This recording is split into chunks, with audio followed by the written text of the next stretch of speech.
Hello friends, Lipika স্বপ্নের ছাদ বাগানে আপনাদের সবাইকে স্বাগত। বন্ধুরা, আজকে আমি শুধু হারভেস্টিং করব অনেক রকমের সবজি আর শাক। আপনারা দেখুন আমি কি কি সবজি এবং শাক হারভেস্টিং করি। আজকে নতুন আর একটা জিনিসও আমি হারভেস্টিং করব, দেখি সেটাতে কতটা পরিমাণ পাওয়া যায়, সেটা সব শেষে আপনাদের সামনে তুলে ধরবো। আসুন, এখানে আমার দুটো গামলাতেই আমার মূলো আছে। সেই মূলোগুলো কিছুটা বড় হয়েছে আর কিছুটা এখনো হয়নি, সেগুলো শাক করে খেয়ে নিতে পারবো। তাই এই মূলোগুলো আমি তুলে নেব এবং এই গামলাগুলো খালি করে আমি আরও কিছু নতুন শীতের বীজ বসিয়ে দিতে পারবো। এখানে অনেকগুলোই মূলো হয়েছে, সেগুলো তুলে নিচ্ছি। কিছু কিছু মূলো অনেকটাই বড় হয়েছে আর কিছু কিছু এখনো বড় হয়নি সেরকম। এদিকে আর একটা গামলাতেও আমার মূলো আছে, ওটার থেকেও তুলে নিচ্ছি।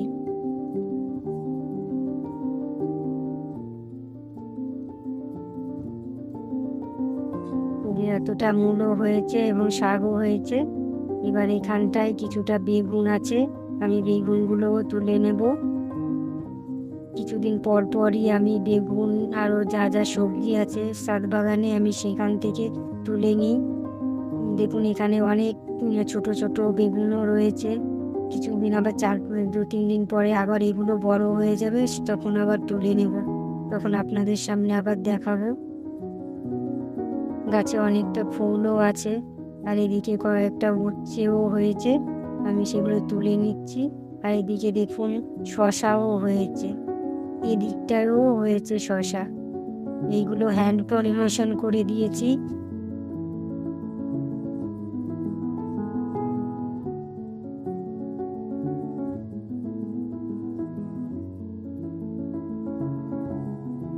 যেখানে কয়েকটা সিম আছে তুলে নেব। এদিকে ছোট গাছ, এখানেও অনেকটাও সিম হয়েছে, এই গোড়ার দিকে সিম হয়েছে, ওগুলো ছোট রয়েছে তুলিনি। উপরের দিকে অনেকটা বড় বড় সিম আছে, ওগুলো তুলে নিচ্ছি।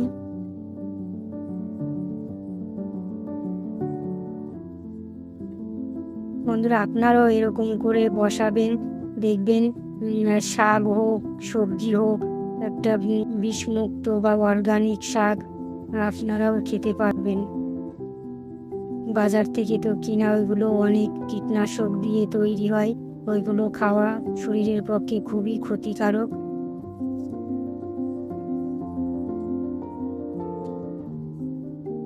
এদিকের গাছটাও অনেক সিম হয়েছে, আমি তুলে নিচ্ছি।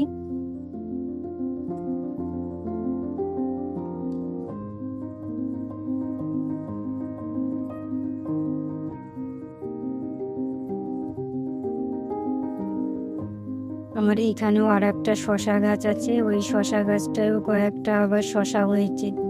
ওইদিকে আপনাদেরকে দেখালাম 3টে হয়েছে, এদিকের গাছটা তো 3টে হয়েছে, দেখাবো।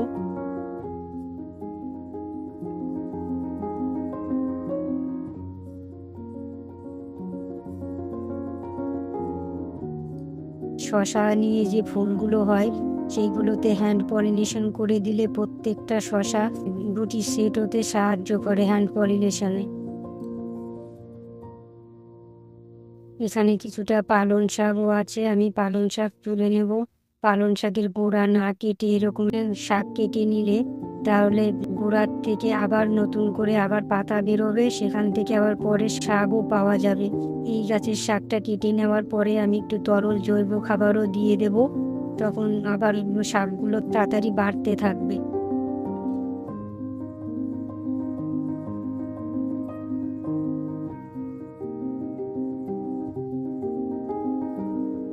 এই গাছটাতেও অনেক অনেক বড় বড় হয়ে গেছে পালং শাক। আমি প্রত্যেকবার এরকম করে কেটে কেটেই নিই, আবার জৈব খাবার দিয়ে দিই, আবার তাড়াতাড়ি শাক বাড়তে শুরু করে।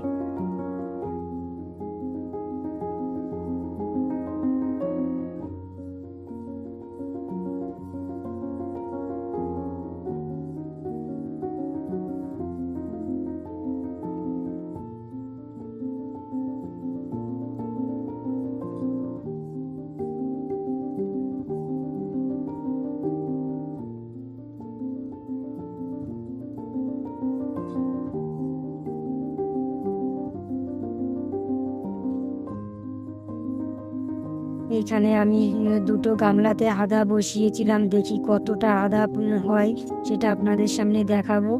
দেখুন এখানটায় অনেকটাই আমি বসিয়েছিলাম, কিন্তু এবার বৃষ্টির পরিমাণ প্রচণ্ড হারে হওয়ার জন্য আদা অনেকটা পচেও গেছে, গাছ নষ্ট হয়ে গেছে।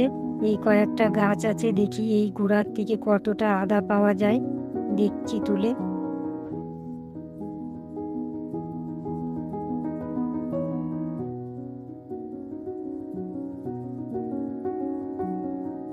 এই আদাগুলো শুধু মাটি আর গোবর সার দিয়ে বসিয়েছিলাম, তারপরে বৃষ্টি হয়েছিল প্রচণ্ড। তখন বৃষ্টির সময় তেমন একটা খাবারও দিতে পারিনি আর যত্নও করতে পারিনি।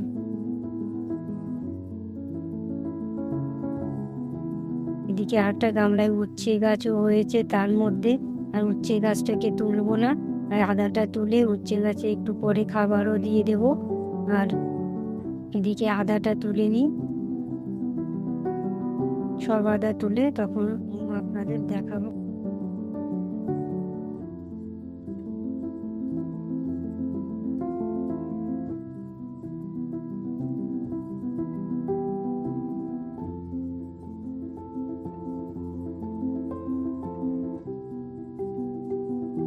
এই যে বন্ধুরা, এই যে আদা এইটুকু তুলেছি, এবার দেখি ধুয়ে একটু পরিষ্কার করে নিই। এই যে দেখুন, এই এতটাই আদা পেয়েছি। এখানে বসিয়েছিলাম, সেই গাছগুলো বৃষ্টির জন্য মরে গেছে, আর এইটুকু আদা পেয়েছি। বন্ধুরা, এই ভিডিওটি যদি আপনাদের ভালো লাগে তাহলে লাইক কমেন্ট শেয়ার করবেন, আর ফেসবুকে দেখে থাকলে ফলো করবেন, ইউটিউবে দেখে থাকলে আপনারা সাবস্ক্রাইব করবেন, যাতে নতুন নতুন ভিডিও আপলোড হলে আপনাদের কাছে পৌঁছে যায়।